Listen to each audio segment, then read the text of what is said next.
Assalamualaikum warahmatullahi wabarakatuh. Alhamdulillah wassalatu wassalamu ala rasulillah wa ala alihi wa sahbihi wa man tabi'ah. Raditu billahi rabba bil islami dina wa bi muhammadin sallallahu alaihi wasallam nabiyya wa rasulah.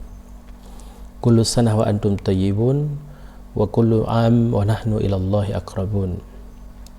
Sahabat Dr. Sari yang dirahmati Allah subhanahu wa ta'ala, tanpa terasa kita mengakhiri tahun 1444 Hijriah hari ini, dan insyaallah besok 19 Juli 2023 kita kembali membuka lembaran baru tahun Hijriah 1 Muharram 1445 Hijriah. Sahabat Dr. Sari yang dirahmati Allah subhanahu wa ta'ala, kita mengulas sedikit tentang asal-usul tahun Hijriah itu bagaimana sebenarnya. Asal-usul tahun baru Islam itu dimulai ketika seorang gubernur Islam pada masa itu, Abu Musa al-Asy'ari, menuliskan surat yang diberikan kepada Khalifah Umar bin Khattab radhiyallahu anhu. Pada saat itu Khalifah Umar adalah sebagai seorang pemimpin. Gubernur Abu Musa al-Asy'ari mengaku merasa bingung terhadap surat yang tidak memiliki tahun. Nah, hal ini yang menyulitkannya adalah dengan penyimpanan dokumen dan pengarsipan. Jadi pada saat itu surat ditulis tanpa ada tahun, tanggal bulan begitulah seterusnya. Sehingga kondisi ini yang mendasari dibuatnya kalender Islam. Nah, pada saat itu umat muslim masih mengadopsi peradaban Arab pra-Islam tanpa ada angka tahun. Jadi hanya sebatas bulan dan tanggal saja. Rasulullah SAW sendiri menggunakan kalender ini sebagai penyempurnaan waktu. Misalnya, mengembalikan bulan menjadi 12 dan tidak memaju mundurkan bulan atau hari yang semestinya masyarakat jahiliyah ketika itu praktekkan dalam kehidupan sehari-hari. Sejarah tahun baru Islam berawal dari kebimbangan umat Islam saat menentukan tahun. Pada zaman sebelum Nabi Muhammad SAW, orang-orang Arab tidak menggunakan tahun dalam menandai peristiwa apapun, akan tetapi hanya menggunakan hari dan bulan, sehingga cukup membingungkan. Sebagai contoh, pada waktu itu Nabi Muhammad SAW lahir di tahun gajah disebutkan. Nah, hal ini membuktikan bahwa pada waktu itu kalangan masyarakat Arab tidak menggunakan angka dalam menentukan tahun. Tetapi peristiwa Rasulullah SAW lahir atau dikenal dengan tahun gajah itu terjadi pada tahun yang ditulis dengan angka 571 Masehi. Sedangkan kalender Islam itu tidak disebutkan, sehingga dikenallah tahun Amul Fil. Nanti ada juga disebutkan Rasulullah SAW pada saat dan Mi'raj itu dalam masa-masa sedang berkabung. Sedih Rasulullah SAW karena meninggal dua orang pembela beliau dari kalangan keluarga beliau. Pertama istrinya, kemudian pamannya. Jadi dikenal dengan Amul Husni. Begitulah selanjutnya. Sehingga berawal dari ini, para sahabat Rasulullah SAW mereka berkumpul untuk menentukan bagaimana kalender Islam tersebut. Tarikh atau almanak dalam Islam. Salah satunya yang hadir saat itu adalah Utsman bin Affan. Ali bin Abi Thalib juga hadir, dan Talhah bin Ubaidillah. Mereka bertiga mengusulkan kalender Islam ini berdasarkan hari kelahiran Nabi Muhammad SAW. Ada yang mengusulkan sejak Nabi Muhammad diangkat menjadi Rasul. Namun, usulan yang diterima adalah usulan dari Ali bin Abi Thalib, di mana beliau mengusulkan agar kalender Hijriah Islam dimulai dari peristiwa hijrah Nabi Muhammad SAW dari Mekah ke Madinah. Dari usul Ali bin Abi Thalib inilah sejarah kalender Islam pertama kali dibuat dan sejarah tahun baru Islam muncul.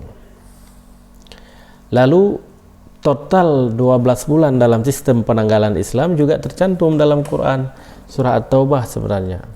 Itu terdapat pada ayat 36 dan 37. Sehingga penisbahan atau penentuan nama saja untuk tahun dimulai dari kapan itu adalah hasil dari ijma' atau perkumpulan daripada sahabat tadi memutuskan memilih terhadap usulan siapa yang lebih bagus menentukan dari kapan kita memulai tahun Islam. Kembali kepada penentuan 12 bulan dalam penanggalan Islam yang tercantum dalam surah At-Taubah ayat 36-37. Allah Subhanahu wa taala berfirman, Inna iddatash syuhuri 'indallahi 12 syahran fi kitabillahi yawma khalaqas samawati wal arda minha arba'atun hurum. Dzalika ad-dinul qayyim fala tadhlimu fihinna anfusakum. Wa qatilul musyrikina kaffah kama yuqatilunakum kaffah. Wa'lamu annallaha ma'al muttaqin. Sesungguhnya bilangan bulan pada sisi Allah adalah 12 bulan dalam ketetapan Allah di waktu Dia menciptakan langit dan bumi. Di antaranya 4 bulan haram. Itulah ketetapan agama yang lurus. Maka janganlah kamu menganiaya, menzalimi diri kamu dalam bulan yang 4 itu. Dan perangilah kaum musyrikin itu semuanya sebagaimana mereka memerangi kamu semuanya. Dan ketahuilah bahwa Allah beserta dengan orang-orang yang bertakwa. Lalu pertanyaannya kepada kita adalah kenapa muncul kata Muharram sebagai awal bulan dalam Islam misalnya. 1 Muharram besok. Salah satu bulan yang paling utama dalam kalender Islam adalah Muharram. Karena kata Muharram sendiri berasal dari kata yang diharamkan atau dipantang atau dilarang. Nah, ini bermakna pelarangan untuk melakukan peperangan atau pertumpahan darah dan dianggap haram. Tadi kita mengkaji tentang ayat 36. Arba'atun hurum. Itu 4 bulan yang diharamkan untuk berperang di sana. Awal mulanya adalah bulan Muharram, bulan yang diharamkan terjadinya peperangan dan pertumpahan darah. Secara etimologis, Muharram berarti bulan yang diutamakan dan dimuliakan. Makna bahasa ini memang tidak terlepas dari realitas empirik dan simbolik yang melekat pada bulan tersebut. Karena Muharram itu syarat dengan berbagai peristiwa sejarah, baik kenabian maupun kerasulan. Di Muharram dengan demikian memiliki momentum sejarah yang syarat makna. Sehingga disebutkan demikian karena berbagai peristiwa penting dalam proses sejarah terakumulasi semuanya dalam bulan tersebut, bulan Muharram itu. Awal mula penamaan Muharram dengan maknanya didasari dengan kepercayaan jika bulan ini merupakan awal yang baru dalam setahun. Permulaan tersebut di masa hijrah merupakan masa peperangan. Dalam sejarah pun disebutkan jika bulan ini merupakan waktu yang sangat ditaati. Bahkan ketika di Arab tak pernah terjadi peperangan. Lalu kenapa si Muharram itu begitu istimewa? Dalam Al-Quran surah At-Taubah ayat 36 tadi Allah mengabarkan 4 bulan agung, bulan-bulan yang haram, yang wajib dimuliakan, yaitu Zulqa'dah, Zulhijjah, Muharram dan Rajab. Pada bulan-bulan ini umat Islam dilarang menganiaya diri sendiri dan sebaliknya dianjurkan memperbanyak amal soleh. Allah menjadikan 4 bulan ini, Zulqa'dah, Zulhijjah, Muharram dan Rajab, sebagai bulan haram, Ashhurul Hurum. Siapa yang beramal soleh pada bulan tersebut, maka Allah akan melipat gandakan pahalanya. Sebaliknya, siapa yang berbuat maksiat pada bulan-bulan tersebut, maka dosanya juga akan berlipat pula. Makna dan keutamaan bulan Muharram itu, bulan Muharram adalah bulan yang spesial. Kenapa spesial? Dikarenakan bulan pembuka dalam kalender hijrah. Rasulullah SAW bahkan menyebut Muharram sebagai bulan Allah karena keutamaannya. Momentum tahun baru hijrah yang kita laksanakan dan kita peringati sekarang, itu harus mengandung semangat perjuangan tanpa putus asa dan rasa optimisme yang tinggi, yaitu semangat berhijrah dari hal yang baik ke yang lebih baik lagi. Rasulullah SAW dan para sahabatnya telah melawan rasa sedih, rasa takut, rasa gelisah dengan berhijrah, sehingga hijrah mengandung semangat persaudaraan. Rasulullah mencontohkan saat beliau mempersaudarakan kaum muhajirin dan kaum ansar. Bahkan beliau telah membina hubungan baik dengan beberapa kelompok Yahudi pada saat itu yang hidup di Madinah dan sekitarnya. Makna awal tahun baru Islam juga memiliki makna yang mendalam bagi setiap muslim, karena makna tersebut lahir dari menegaskan kembali pentingnya menerapkan akhlak mulia dalam kehidupan yang bersumber dari Al-Quran Al-Karim.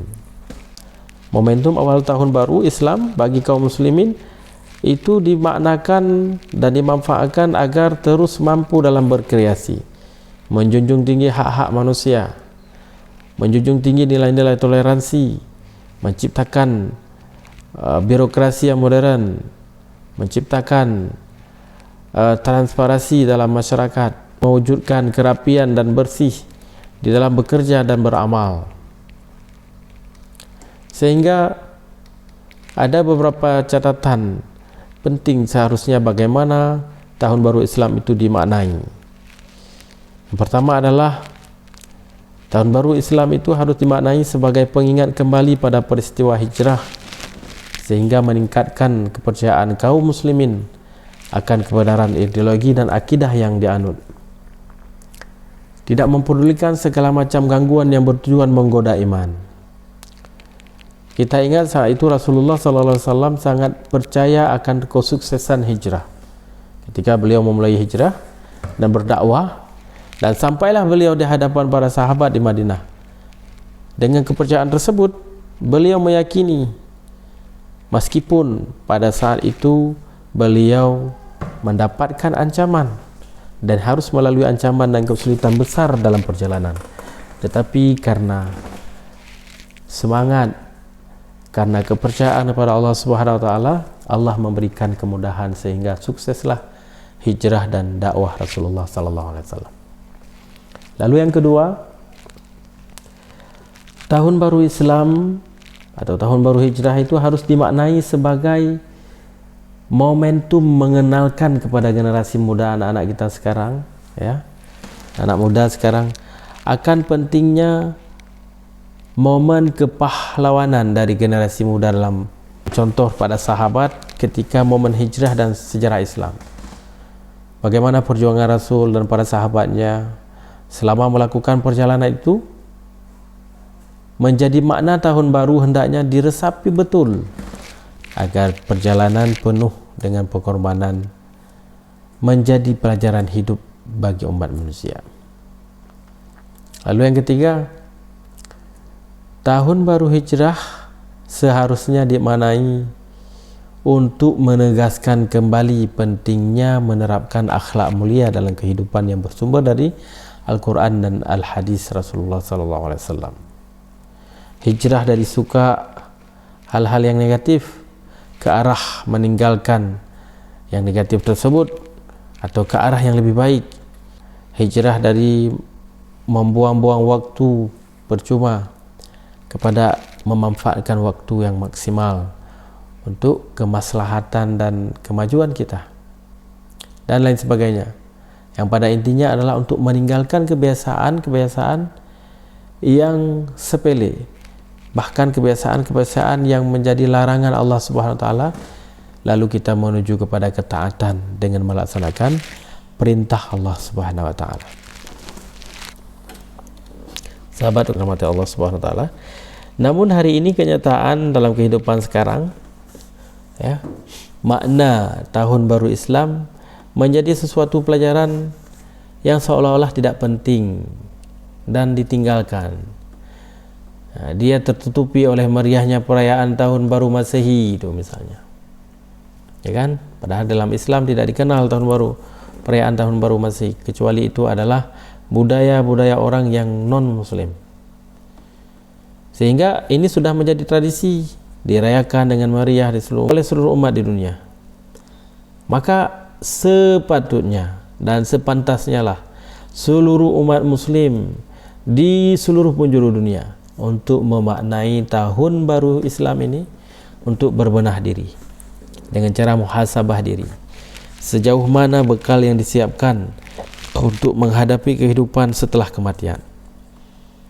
Selalu mencerminkan pada akhlak mulia Rasulullah SAW dan sahabat.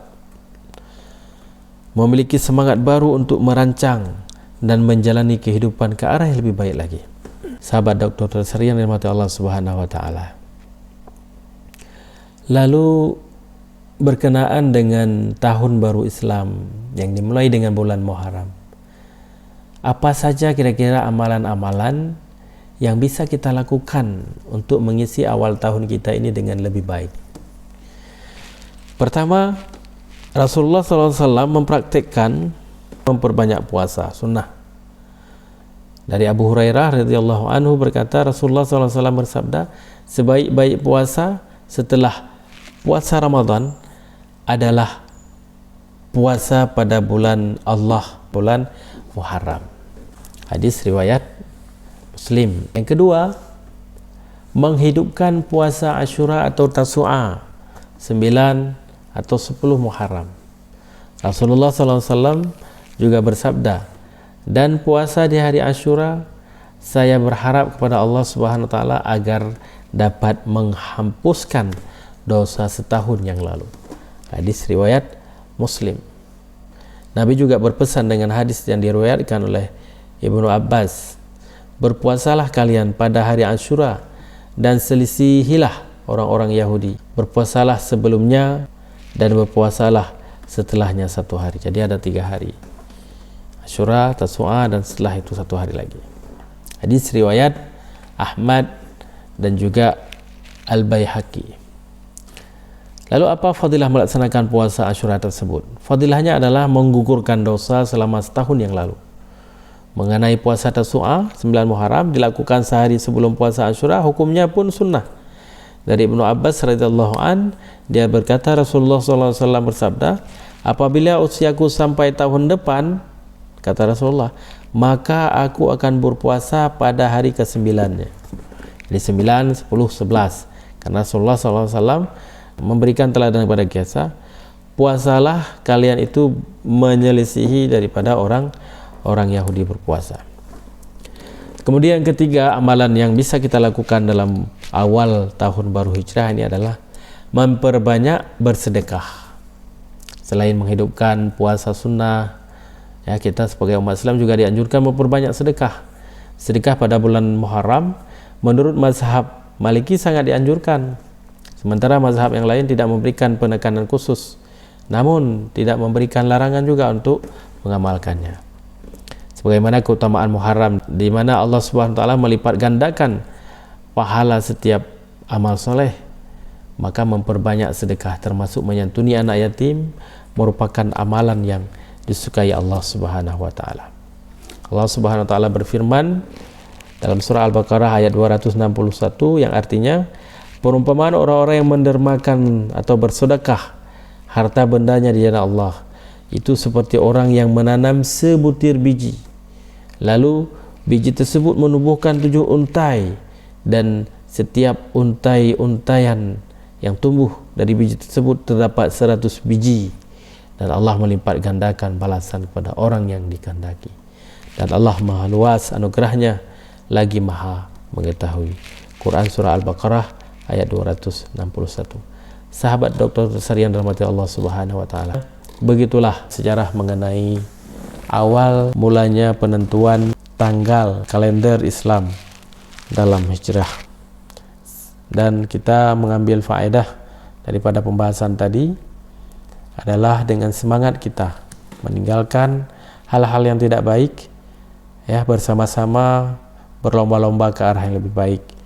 Dan kita mulai awal bulan dan awal tahun baru ini adalah dengan mengerjakan amal-amal yang soleh, dengan banyak-banyak berpuasa, banyak-banyak bersedekah dan bersilaturahim, dan meningkatkan amal keseharian kita kepada Allah Subhanahu wa taala. baik langsung berhubungan dengan Allah maupun yang berhubungan dengan sesama manusia. Aqulu qauli hadza wa astaghfirullah li wa lakum wa lisairil muslimin. Mudah-mudahan bermanfaat. Assalamualaikum warahmatullahi wabarakatuh.